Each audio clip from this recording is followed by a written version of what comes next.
Podrazek, kako ste zadovoljni z dosedanjim potekom priprav? Celotno, se pravi, pauza je bila relativno kratka. Mislim, da smo zelo dobro delali, da bomo pripravljeni na prvenstvo, na izzive v Evropi.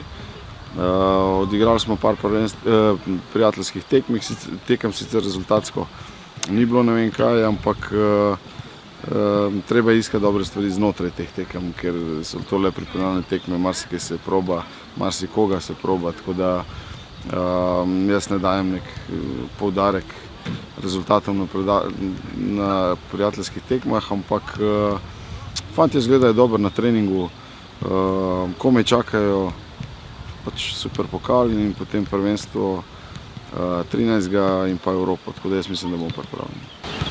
Ko ste že rekli, v nedeljo prva tekma, prva priložnost za Lovoriko, super pokal. Ja, praktično ena tekma, v kateri se lahko praktično zgodi vse. Priložnost, da pač se vzame pokal, celo tista najkrajša varianta. In mi se veselimo tekme z Mariborom, vedno so to v redu tekme.